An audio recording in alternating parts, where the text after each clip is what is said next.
right, okay, here we've got a piece of iron wire about 10 inches long, just wound into a little coil.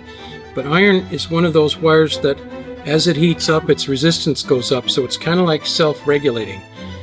So here we go at 12 volts on 3, 2, 1. And nothing happened. There we go.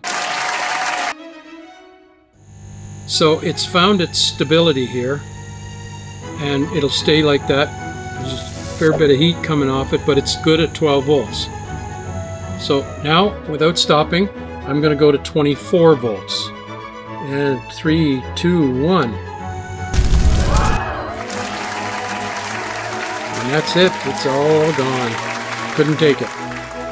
So I'm going to do it again. Okay, 12 volts on the same wire at 0.3 ohms. It should be pulling almost 40 amps.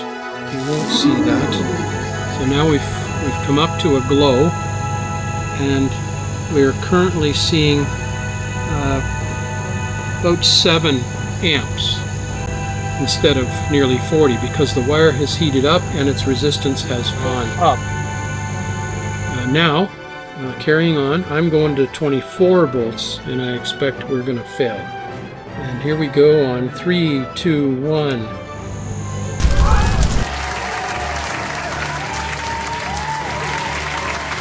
All right. Want to light up your light? Yeah! Never those Slim Jim! Okay, here we go again. This time we've got a coil, and this is element wire like you'd have in the toaster, or you might see in your mother's oven glowing down below.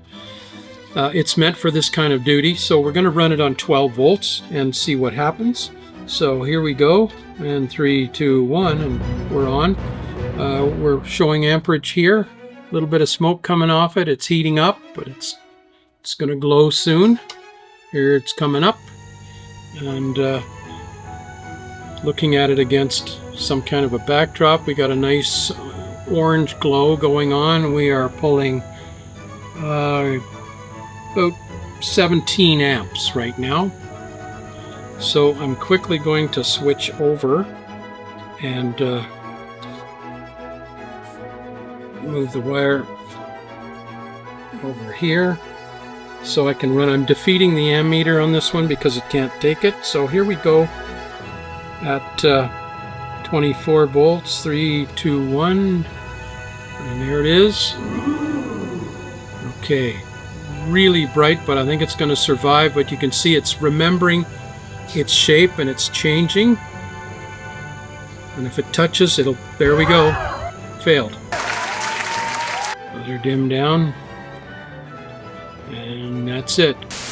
Same setup, a little different. The wire this time is a little heavier, and we've measured it out cold. It's 1 ohm coiled up, and at 12 volts it should run at about 12 amps.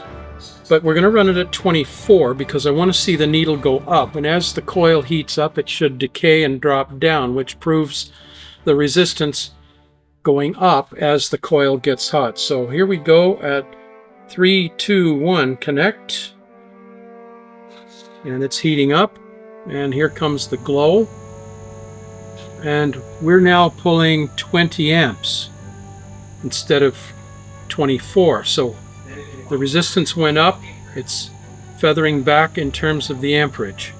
So right now we're just a hair over 20 amps with 24 volts going, and it's stable. And you know, you could boil water or cook a burger on that. So it's very useful. This is the stuff here, this element wire, not unlike what you'd see in a toaster. This is probably a little heavier, but this is a nice reliable use of this wire. Hey, Raggy! Raggy! I forgot Scooby!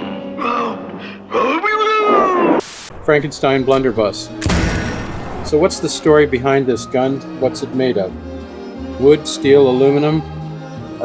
Those are sort of the main ingredients. And the more that you can film, the less VFX help they need later. So we try and get as much as we can practical. The operator turns the barrel 90 degrees after each shot.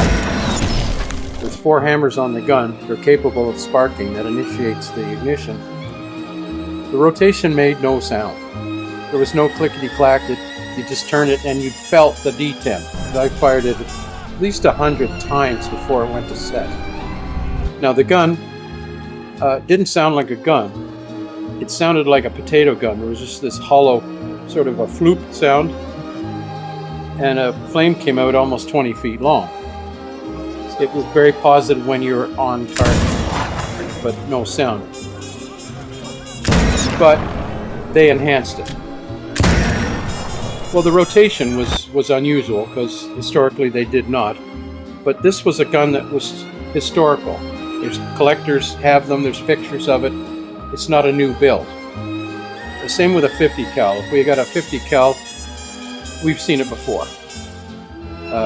But a lot of sci-fi movies, it's a brand new gun. This was not the case.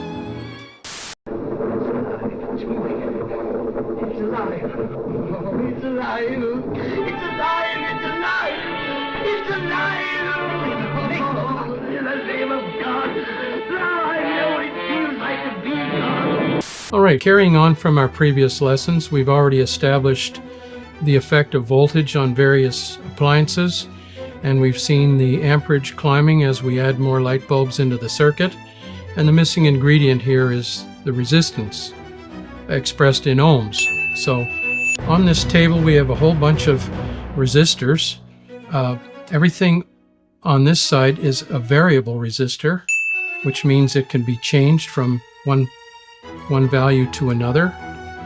And over here, everything in this side is a fixed resistor, so they don't change, or they may change marginally with temperature, such as the stove burner that is about 20 ohms, and when it gets hot it actually goes up a little bit. So light bulbs are not really known as resistors, but they are extremely variable from when they're off and cold to dimly lit all the way up to brightly lit. The resistance changes quite significantly throughout that, and we're going to hook this stuff up to some meters and see what happens by measuring them.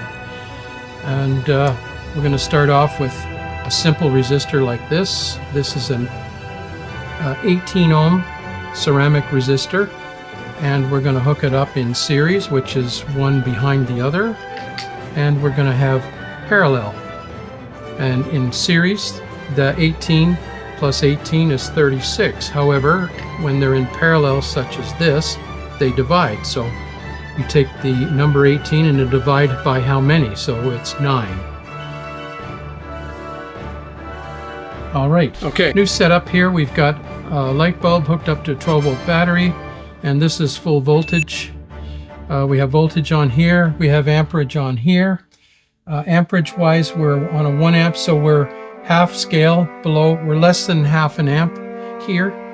So what I'm going to do is I'm going to hook up this piece of copper between these alligator clips, and this is 0 ohms if ever there was.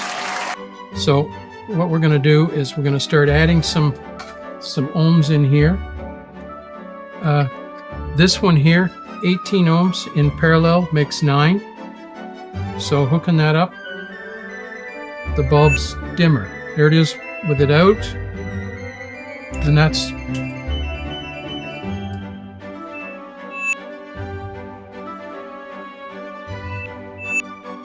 with 9 ohms, that's with none. So you can see it's dimmer. Now this is 2 of them in series, it's 36 ohms. It's barely on. You can see the amperage has dropped significantly. Again, full voltage and through the 36 ohms. So the voltage drops. This is measuring the voltage at the bulb.